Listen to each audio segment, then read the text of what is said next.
SL ඉසිරික් channel එකට වරදා වගේම ඔයාලව අයිබෝන් කියලා පිළිගන්නවා. අද මම ඔයාලට අලුත් වීඩියෝ එකක් අරන් ආවා. මේ ගොඩක් වටිනවා කියලා මම හිතනවා ඔයාලට.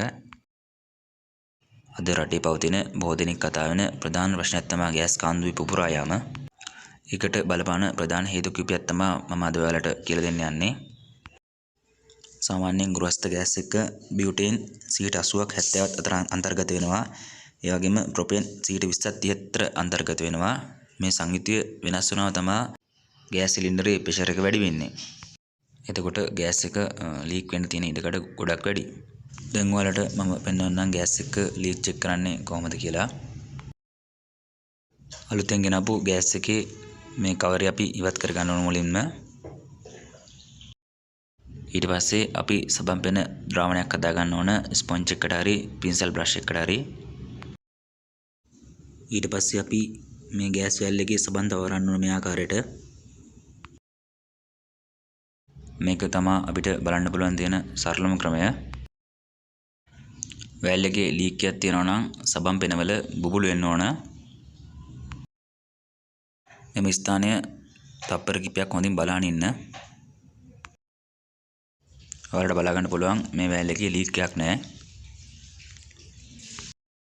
සාමාන්‍යයෙන් ගෑස් වැල් එක ලීක් එකක් තියෙනවා නම් මේ වගේ තමයි ලීක් වෙන්නේ.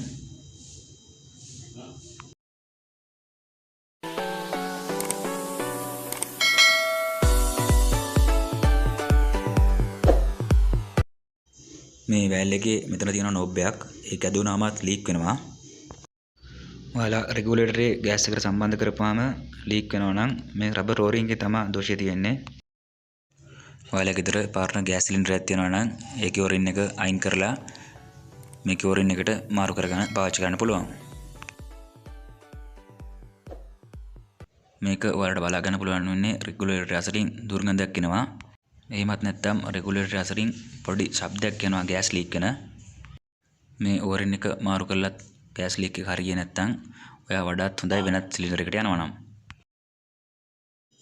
ඔයාලගේ ගෙදර ගෑස් සිලින්ඩරෙත් සොර සතුරන්ගෙන් ආරක්ෂා වෙන්න සලස්වලා එළියෙන් තිබ්බොත් වඩාත් හොඳයි.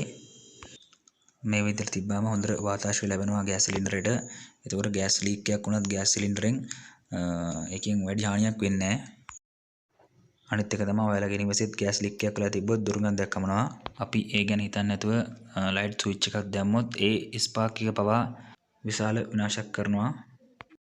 ඒ හින්දා ඔයා මුලින්ම කරන්න ඕන ඔයාගේ ගෙදර මේන් ස්විච් එක ඔෆ් කරන එක. ඊට පස්සේ ජනේල් දොරවල් හොඳින් අරලා දාලා හොඳින් වාතාශ්‍රය ලැබෙන්න සලස්වන එක තමයි වඩාත්ම හොඳ. අනිත් දේ තමයි ගෑස් සිලින්ඩරෙන් රෙගුලේටර් එක ගලවලා ගෑස් සිලින්ඩරේ ඉක්මනින්ම හොඳින් වාතාශ්‍රය ලැබෙන තැනකට කරා යන්න. ඒ මුළුත් විනාශයක් වෙන්න කලින් අපිට වළක්වා ගන්න පුළුවන්. මේ වගේ ආරක්ෂා වීමට තවත් දෙයක් වැඩ කරන්න පුළුවන්. ඔයාලට පුළුවන් ගෑස් හෝස් එක රෙගුලේටර් සම්බන්ධ වෙන කොටසයි ගෑස් ලිපටන සම්බන්ධ වෙන කොටසයි හොඳින් සබන් ගාලා චෙක් කරගන්න. ඒකේ බුබුලු වෙනව නම් තමයි එතන ලීක් එකක් තියෙන්නේ. මේ රින් දෙක ටිකක් තද කරලා බලන්න. ඒත් හරිය නැත්නම් අලුත් හෝස් එකක් දාන්න වෙනවා. ඔයා සාමාන්‍යයෙන් මේ හෝස් එක අවුරුද්දකට සැරයක්වත් මාරු කරන්න. ඒ වගේම රෙගුලේටරෙත් අවුරුදු දෙකකට සැරයක්වත් මාරු කරගන්න. ඒ වුණත් ඔයාට මේ වගේ විනාශ වලින් ආරක්ෂා වෙන්න පුළුවන්.